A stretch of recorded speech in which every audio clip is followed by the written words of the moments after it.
수년 동안 수십만 명의 탐험대가 지구상에 존재하는 모든 미스터리를 풀려고 노력해왔습니다. 하지만 조사를 하면 할수록 더 많은 의문점과 이상한 점들이 드러나는 것 같습니다. 가장 최근에 논란이 되고 있는 고고학적 발견 10가지를 살펴보는 과정에 참여해보세요. 번호 1. 금속 임플란트가 있는 두개골은 현대 고고학에서 가장 매력적이고 신비한 발견 중 하나입니다. 페루의 렘베이어키 계곡에 있는 콜럼버스 이전 유적지에서 발견된 이 두개골은 서기 750년에서 1375년 사이에 번성했던 시칸 문화에 속합니다. 이 발견을 특별하게 만드는 것은 두개골 수술의 초기 형태로 수행된 것으로 보이는 금속판을 두개골에 이식했다는 것입니다. 금과 구리 합금으로 만들어진 판은 둔한 힘에 의한 타격으로 인해 발생한 외상성 머리 부상을 덮기 위해 배치되었습니다. 이 시술은 당시로서는 고도의 의학 지식과 수술 기술을 보여준다. 뼈가 금속과 융합되는 고융합에 대한 연구에 따르면 그 사람은 수술에서 살아남았으며 이는 의학에 대한 뛰어난 이해와 콜럼버스 이전 외과 의사의 기술을 나타냅니다. 시컨, 문화는 야금술, 특히 매우 복잡한 의식용 및 장식용 물건을 만드는 기술로 유명합니다. 그러나 이러한 기술을 의학에 적용하면 남미 고대 문명의 기술적, 과학적 발전 수준에 대한 새로운 관점이 열리게 됩니다. 이 이식된 두개골은 수술의 목적에 대해서도 의문을 제기합니다. 그것은 개인의 생명을 구하기 위한 의학적 개입일 수도 있고, 영적인 질병을 치료하기 위한 의식적 실천일 수도 있고, 아니면 둘 다의 조합일 수도 있습니다. 플레이트의 절단 및 배치의 정확성은 고급 기술과 인체 해부학에 대한 깊은 이해를 암시합니다. 또한 이번 발견은 고대 문화 간의 지식 교환에 관한 논쟁에 기여합니다. 어떤 사람들은 다른 선진 문명과 접촉하여 의료 및 기술의 교환이 가능했을 수도 있다고 이론화합니다. 요약하자면 시컨, 문화의 금속 이식 두개골은 콜럼버스 이전 문명의 독창성과 기술에 대한 놀라운 증거이며 의학적 지식과 복잡한 수술을 수행할 수 있는 능력에 알려지지 않은 측면을 드러냅니다. 2번. 연구자 하임의 모산, 제이미 모전, 이 세 개의 선보인 세 손가락 미라는 현대 고고학에서 가장 논란이 많고 논의된 발견 중 하나입니다. 2017년 페루 나스카 근처에서 발견된 이 미라는 키가 약 1.68m에 달하며 각 손과 발에 3개의 긴 손가락이 있고 길쭉한 두개골과 비정형적인 뼈 구조를 포함하는 특이한 해부학적 특징으로 인해 격렬한 논쟁을 불러일으켰습니다. 미라는 여러 차례 탄소 -14연대 측정 테스트를 거쳤으며 그 결과 1700년에서 1800년 사이의 나이로 추정되어 콜럼버스 이전 시대에 해당됩니다. 그러나 미라의 진위 여부와 기원에 대해서는 과학계 내에서 회의론과 논란의 대상이 되어 왔습니다. 많은 전문가들은 이것이 사기일 수도 있고 알려진 유해에 대한 변조일 수도 있다고 주장합니다. X선 및 CT 스캔 이미지는 일부 연구자들이 인간으로 간주하지만 변형된 뼈 구조를 보여주었습니다. 모전과 같은 미라의 진위를 지지하는 사람들은 이것이 알려지지 않은 인간형 종이거나 고대의 외계인이 방문했다는 증거일 수 있다고 주장합니다. 미라의 가장 흥미로운 측면 중 하나는 신체 내부에 금속 이식물이 존재한다는 것입니다. 이로 인해 일부 사람들은 이 문명이 사용하는 첨단 기술에 대해 추측하게 되었습니다. 또한 미라의 피부는 아마도 미라화 과정에 사용되었을 가능성이 있는 흰색 물질로 덮여 있는 것으로 보입니다. 이 발견은 다양한 포럼과 미디어에서 발표되어 열광과 비판을 불러일으켰습니다. 미라에 대한 연구는 계속되고 있으며 과학자 팀은 보다 발전된 유전적 및 형태학적 분석을 통해 미라의 진정한 기원과 본질을 파악하려고 노력하고 있습니다. 3번. 일본 고치에서 발견된 인어 미라는 현지인과 전문가 모두에게 놀라움과 추측을 불러일으켰습니다. 길이가 약 30cm 정도 되는 이 생물은 윗부분은 사람과 비슷하고 아랫부분은 물고기의 꼬리와 비슷합니다. 고대 사원에서 발견된 미라는 약 300년 전으로 거슬러 올라가며 현지 숭배의 대상이 되어 왔으며 일부에서는 치유력이 있는 신화 속 생물로 간주되었습니다. 인어의 진위 여부를 확인하기 위해 DNA 분석, 방사선 연구 등 다양한 과학적 테스트를 거쳤습니다. 이러한 연구의 결과는 혼합되어 있으며 종종 논란의 여지가 있습니다. 일부 과학자들은 이것이 원숭이와 물고기 등 다양한 동물의 일부를 결합하는 정교한 박제 작업일 수 있다고 믿습니다. 이는 특정 역사적 기간 동안 일본과 아시아의 다른 지역에서 호기심을 불러일으키는 일반적인 관행이었습니다. 고치에서의 발견은 일본 문화에서 인어와 바다 생물 전설에 대한 관심을 다시 불러일으켰습니다. 일본어로 닌교로 알려진 인어는 민속에서 그것을 먹는 사람에게 장수와 건강을 줄 수 있는 생물로 묘사되지만 잡히거나 손상되면 불운을 가져올 수도 있습니다. 미라가 발견된 사원은 미라를 둘러싼 전설과 신비로움에 매료되어 방문객이 늘어나고 있다. 이 현상은 인어 미라의 진위 여부와 기원에 대한 논쟁을 촉발시켰고 신화와 현실, 미지에 대한 인간의 매력 사이의 교차점에 대한 의문을 제기했습니다. 4번. 파라오 메달, 투탕카멘과 그의 유산. 투탕카멘은 기원전 141년제 18왕조 말기부터 기원전 1324년 19세의 나이로 사망할 때까지 통치한 이집트의 통치자였습니다. 투탕카멘의 명성은 그의 후계자들의 명성에 비해 약했지만 그의 통치 기간 동안 젊은 왕은 전임자의 불의를 시정하고 아케나톤이 이집트를 혼란에 빠뜨린 후 이집트를 개혁한 것에 대해 이집트 국민으로부터 자주 칭찬을 받았습니다. 젊은 파라오의 세계적인 인기는 그가 죽은 지 3000년 이상 동안 유럽인들이 다양한 왕릉을 탐험한 덕분에 높아졌습니다. 오늘날 우리가 알고 있는 투탕카멘에 대한 매력은 왕 자신보다 그의 무덤에서 더 많이 나타났습니다. 영국의 고고학자이자 이집트학자인 하워드 카터는 1922년 룩소르의 왕들의 계곡에서 거의 온전한 상태의 투탕카멘의 무덤을 발견했습니다. 이러한 발견은 고대 이집트와 룩소르의 경이로움에 대한 새로운 관심을 불러일으켰고 하워드 카터와 투탕카멘을 전 세계적으로 널리 알려진 이름으로 확립했기 때문에 고고학자들에게 중요했습니다. 번호. 신비한 조각품이 있는 옥돌.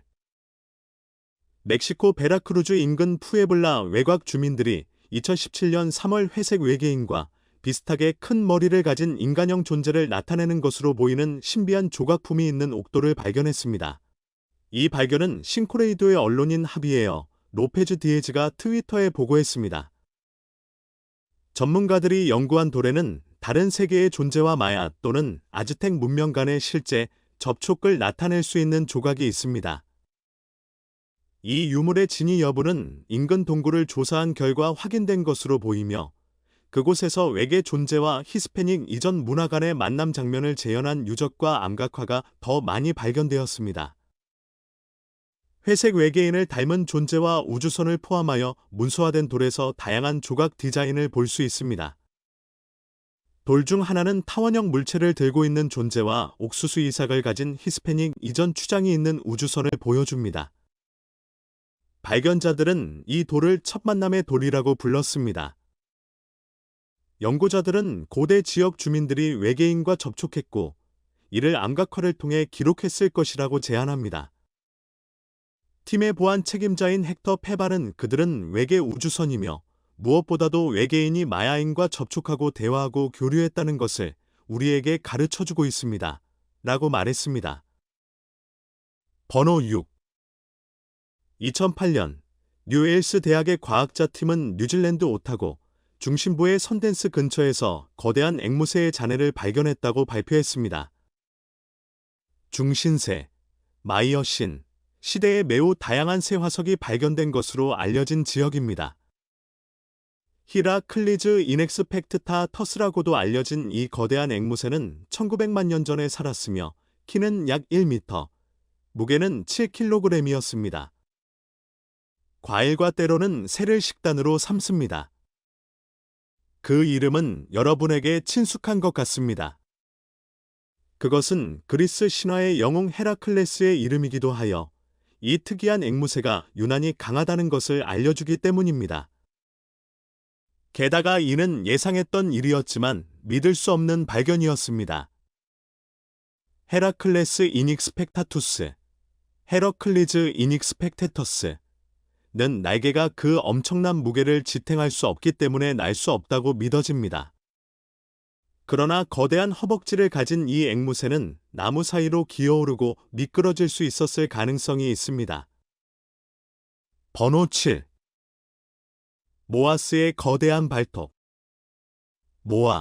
모어즈는 날지 못해 거의 2000년 전에 멸종된 뉴질랜드의 구종의 새 그룹입니다. 1986년 고고학 발굴 중에 고고학자들은 동굴에서 모아 발톱이라는 놀라운 발견을 했습니다.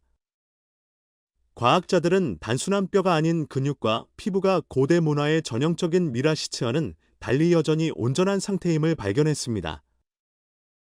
발견된 모아 중 가장 큰 것은 높이가 3m가 넘고 무게는 226kg이 넘었습니다. 의심의 여지 없이 진짜 거인입니다. 8번. 렌 브렌의 투닉. 2011년 노르웨이 예닌, 진인, 산악 지역의 렌 브렌 지역에서 연구를 수행하던 고고학자들에 의해 발견되었습니다. 이 로브와 기타 유물은 수세기 동안 시간의 영향으로부터 보호되어 얼음과 눈 속에 보존되었습니다. 8세기부터 1세기까지 바이킹 시대에는 장인 정신과 투박한 의복으로 유명한 바이킹족은 유럽 탐험과 탐험을 통해 중세 역사에서 중추적인 역할을 했습니다. 그 시대의 렌 브렌의 투닉은 단순한 옷 그 이상입니다. 이는 과거와의 직접적인 연결입니다. 잘 보존된 이 유물은 바이킹 의류에 대한 귀중한 정보를 제공하며 제조 기술과 세부 사항에 대한 관심을 강조합니다. 다이아몬드 헤링본 패턴의 양모로 제작된 이 제품은 바이킹의 직물 생산 기술을 보여주며 악천후로부터 보호하고 사회적 지위를 상징하는 의복의 중요성을 강조합니다. 이 발견은 바이킹들이 의복의 품질과 디자인을 중요하게 생각했다는 생각을 강화시켜줍니다. 번호 9. 금 그릇. 1958년 이란 북서부의 고고학자들은 헤르츠, 하어츠 또는 헤사르 안샨, 헤서 엔센이라고 불리는 고대 요새의 불에 탄 잔해에서 부서진 금 그릇을 발견했습니다. 이 철기 시대 요새는 현재의 파나르 근처에 있었습니다. 이 그릇은 3000년이 넘은 것으로 아르메니아의 철기 시대 왕국인 유러토의 왕실 영토에 속했습니다. 그릇은 순금으로 만든 전차, 신화 속 인물의 이미지로 장식되었습니다. 당시에는 매우 가치가 있었지만 헤르츠, 하어츠, 유적지에서 손상된 채 발견되었습니다. 전문가들은 기원전 800년경 헤르츠가 침략의 혼란 속에서 성체를 침략한 적들에게 공격을 받았다고 믿고 있다. 3명의 군인이 금그릇을 탈취하려 했으나 성체가 화재로 파괴되면서 잔해 속에 갇히게 되었습니다. 그의 뻗은 손은 부서진 그릇의 잔해를 붙잡고 있었다.